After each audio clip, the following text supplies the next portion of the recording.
Hey! So today we are actually going to read a really cool book together, and I think that you remember from last year you did something along the lines of animal teeth. This story today is what if you had animal ears? And if you remember from last year, we read this story together, and then you ended up drawing a picture of you with different type of animal teeth and writing about it. Well, this year you are writing about what if you had different animal ears, which is a really fun one, and it just tells you about different animal facts, and I love these books because they're just so interesting and fun to look at and read. And I think that you guys enjoy them too, so here is what if you had animal ears.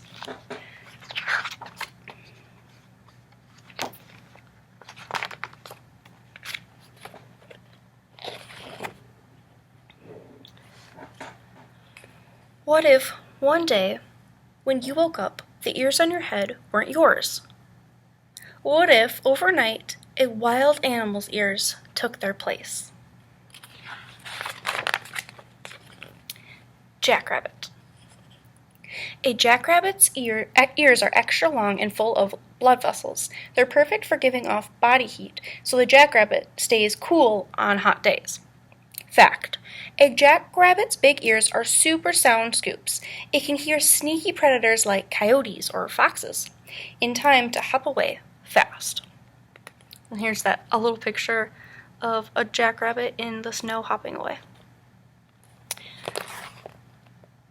And this says, "You must be this tall to ride." And it looks like he's tall enough. If you had jackrabbit ears, you'd look taller, so you'd be able to ride roller coasters sooner.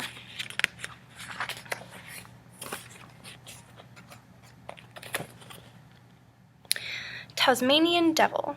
He kind of looks like a mix between a skunk and a muskrat, or like a darker prairie dog almost.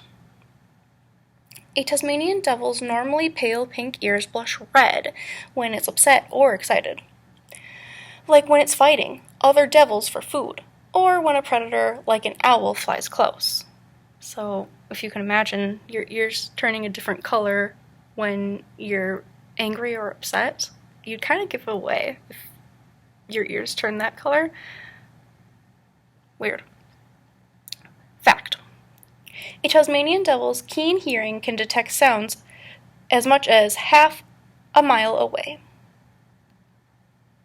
And then that little picture is a zoomed up picture of his ear, and you can see that it's that red color.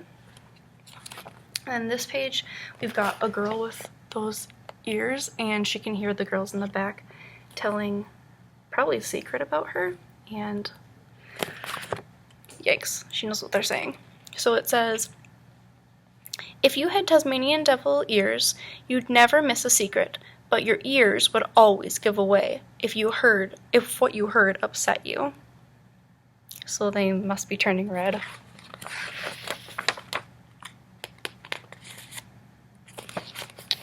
This is the Eurasian red squirrel. A Eurasian red squirrel's ears change with the seasons. Its ear tufts, like its fur coat, grow thicker and longer, just in time for cold winter weather. Fact: Eurasian red squirrels are born naked. They don't get their fur coat or ear tufts until they're about 21 days old. So then this little picture is little baby red squirrels. It's pretty cute. Okay, then this side is the girl with those ears, and she's making a snow angel. And it says, if you had Eurasian red squirrel ears, you could play in the snow without earmuffs or a hat, and still have toasty warm ears.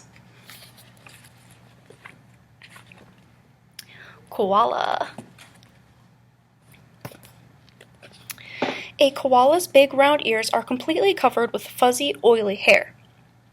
This protects them from hot sunshine and chilly winds. Plus, raindrops run off so fast that their ears stay dry on the inside.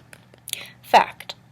Scientists discovered female koalas choose the loudest male in the area when they mate and have babies. For koalas, being loud usually means they're strong and healthy. So for koalas, a girl likes a boy if they're loud, but in people, a girl likes a boy if they like different things about the boy. So we were kind of joking around in class how, Keegan actually said this, so don't quote me. Keegan was like, wow, I should be a koala because I'm so loud, and then that would work for me if I was a koala. So it was kind of funny because we all know Keegan, he's pretty loud. Okay, then the next page is this girl. She's got those koala ears, and it says, if you had koala ears, you could style your ear hair. Then you be sure to turn heads and start a wild trend. I don't know if I like that trend. Kind of. Looks like she has braids on them. Kind of cute. Oh, and the little picture is a mama and her baby koala. Pretty cute. Alright, the next page is Okapi. I believe that's how you say it. Okapi. And that's this guy. He looks like a zebra with his stripes and kind of like a horse body. And, I mean, his face is kind of small and his ears they kind of remind me of like a hyena's ears. So, they're pretty cool. In Opaki's big ears each move separately, kind of like a cat, perfectly for listening in two directions at once. So while dining on leaves in a forest, an Opaki listens in every direction for predators like leopards. Fact. An Opaki's tongue is so long it's able to lick its ears clean, inside and out. Ew. And then here's our picture. His tongue is black and it's like reaching back. It's kind of hard to tell, even like in person, because his head is facing like up and his tongue is like going to the side. It's kind of hard to see. If you had Opaki ears, you could easily listen in two directions at once, so no one could ever be able to sneak up and surprise you.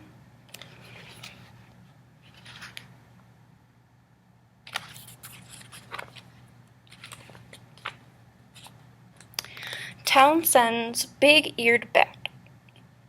A Townsend's big-eared bat's ears make tiny sounds louder. This way, they can hear flying moths and mosquitoes even when they can't see them, which helps with night hunting. Once close, this bat uses its wings and tail to sweep the insect out of the air and into its mouth. Fact. While flying, a Townsend's big-eared bat makes high-pitched noises and listens for echoes. That's how it senses buildings and trees to avoid crashes. That's kind of what, normal bats around here do too. Even though they're not called Townsend's big-eared bat, their ears are big, but they're not as big, but they still make those sounds, just like these bats do. And then that picture he's a tiny little guy, but his ears are so big.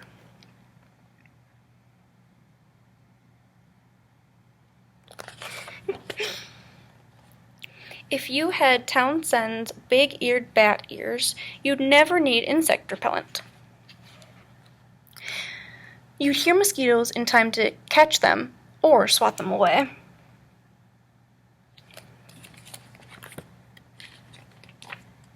African elephant. An African elephant has the world's biggest ears. I could have guessed that. Elephants have huge ears. Each ear is as big as 6 feet long and 4 feet wide. So 6 feet is taller than I am. Just so you know, like, about how big that is. So just one elephant ear is taller than Miss Laylan, and it's quite a bit taller. Besides giving off body heat, they flap so elephants can create their own cool breeze. Fact: African elephants make and hear very deep rumbles. These sounds are below what human ears can hear, but an elephant can hear another elephant more than 2 miles away. That's crazy. But I could imagine, like, if your ears were that big, you could really hear some crazy things. And in the picture, it's just an elephant using his ears to, I think he's cooling himself.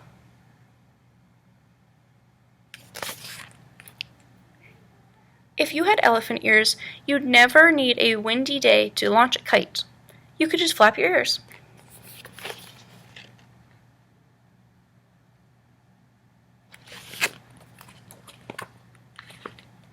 A great horned owl.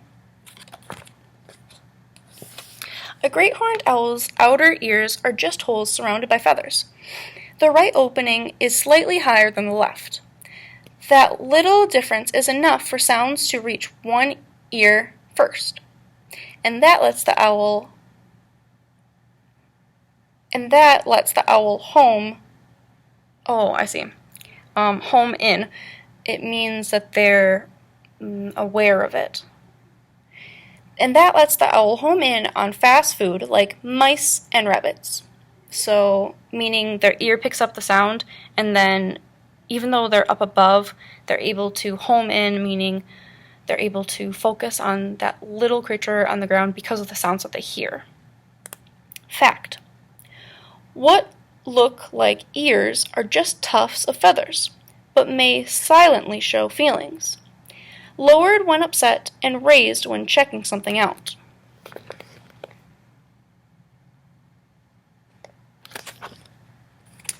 If you had great horned owl ears, you'd quickly pinpoint sounds, so you'd be a star at playing Marco Polo.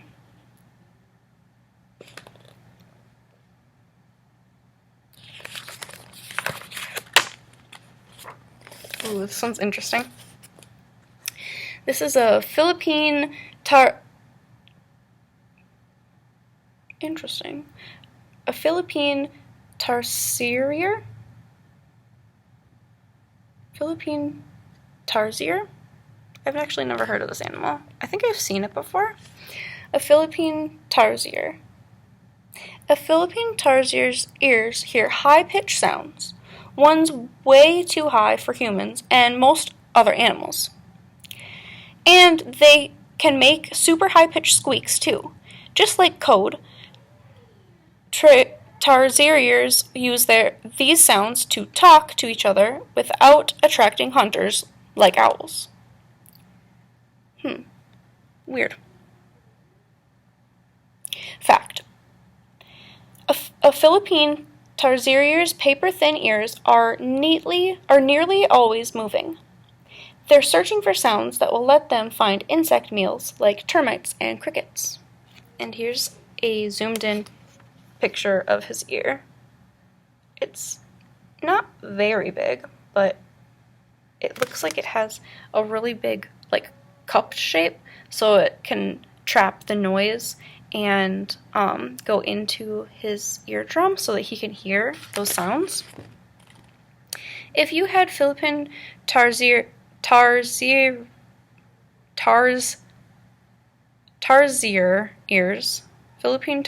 ears, you could listen to high-pitched music played as loud as you'd like, and no one else would even notice. Yeah, we don't hear, like, super high pitches like humans don't. So he's listening to super high-pitched music because nobody else can hear it. Ooh, next one. I think this one's really cute. A serval. A serval's ears have eye spot-like markings on the back. These let on the back. These let serval kittens easily track and follow their mother through tall grass.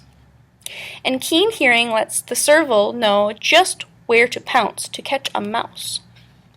Fact: a serval's inner ear lets it stay balanced to land on its feet, even when it leaps as high as a standard basketball hoop to slap a bird to the ground.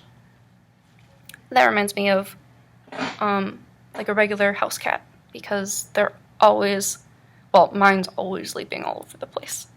And she mostly lands on her feet. I don't know if I've ever seen her not land on her feet.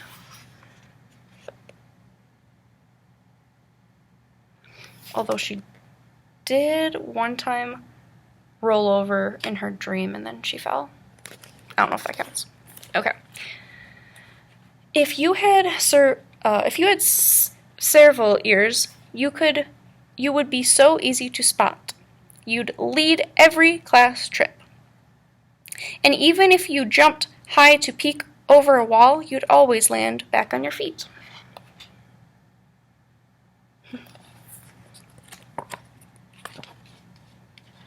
Ooh, meerkat. A meerkat's ears have muscles to seal the opening shut. That's great for keeping their ears clean while digging up food, like beetle grubs or mole rats.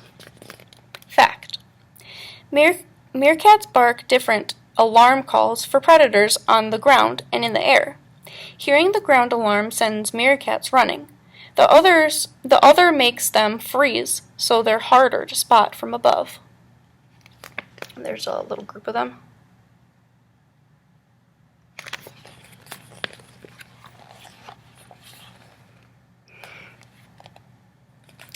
If you had meerkat ears, your ears would stay clean even when you played in the mud. Weird. Don't know how that works. Probably because they're so little on his head.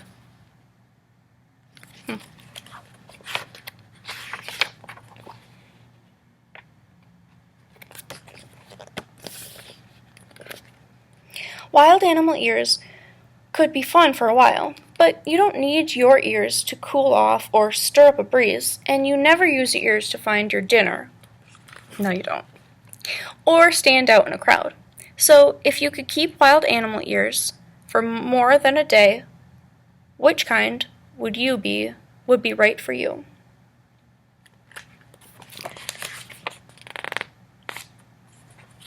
Luckily, you don't have to choose. Your ears will always be people ears. They'll be what you need to hear music playing, birds chirping, and people talking.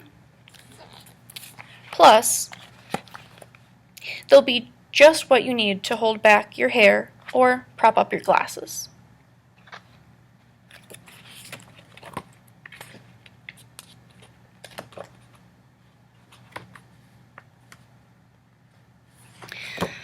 And then here's about the ear, which is actually pretty cool.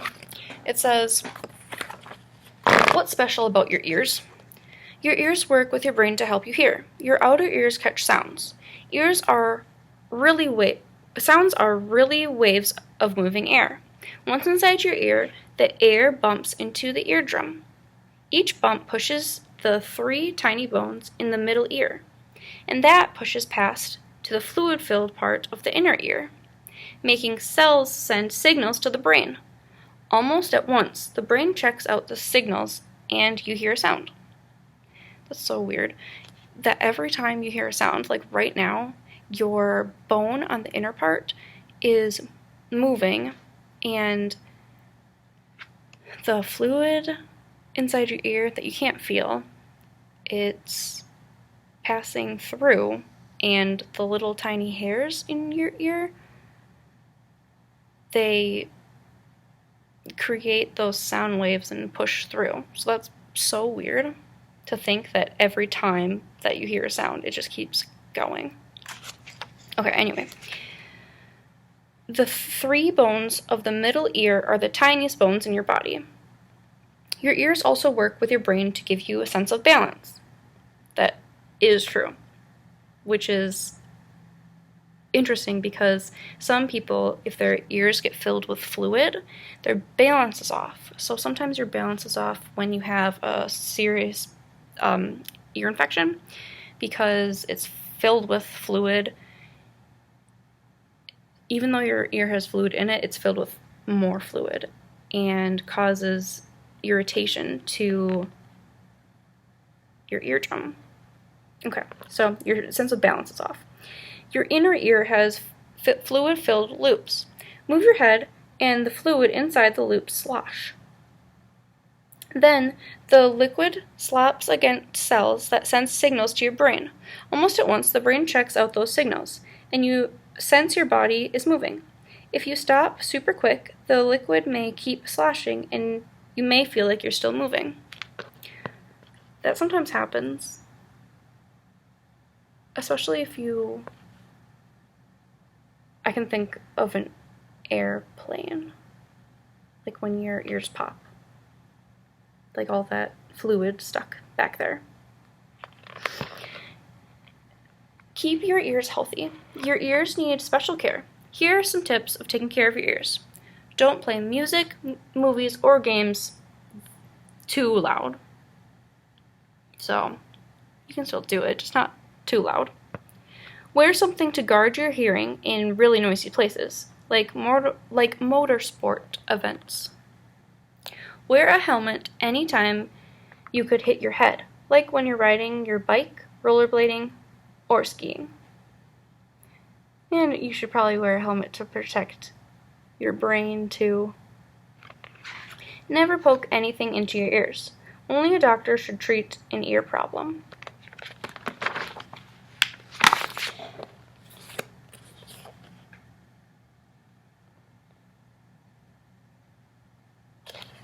And that's our book of What If You Had Animal Ears.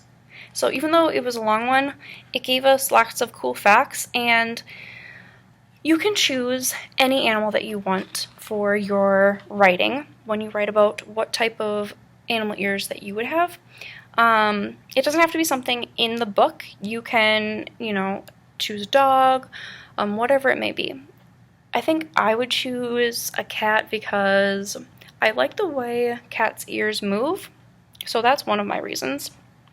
So if I was writing, I would write down, if I had animal ears, my ears would be cat ears. I want cat ears because, and then I would tell why I chose them. So my first reason is because I like the way they move. My second reason is I like the way that they look. They're cute and soft. So what I just described to you with my voice, and you're going to do it in your writing, is exactly how you should be thinking about these reasons when you're writing. So you may be thinking them in your brain right now, and then when you get to the paper, sometimes it's hard for you, and not only you, other kids in the class as well, to think of reasons to write down on the paper. But you just have to think about, well, for this, why? So why would you want those animal ears? And maybe even what? So what do they look like? What can they do? What animal is that ear from? So think of those type of things when you start your writing, and make sure that you are giving me 3 sentences, and each one should have one reason of why you chose that animal and that animal's ears. So make sure you do that first, and then second, after you're done with your writing, then you can draw your picture. So always make sure that you finish your writing first, so that then you can draw your picture, because that's the fun part, is drawing the picture. But we want to make sure our writing is awesome first. And I know that you guys can do it because pretty much everyone in this class just loves animals. So I'm excited to see what you guys come up with. and what your drawings look like and what animals you choose. Just have fun with it. Write your 3 sentences and have fun with it. Alright guys, I will talk to you later. Bye!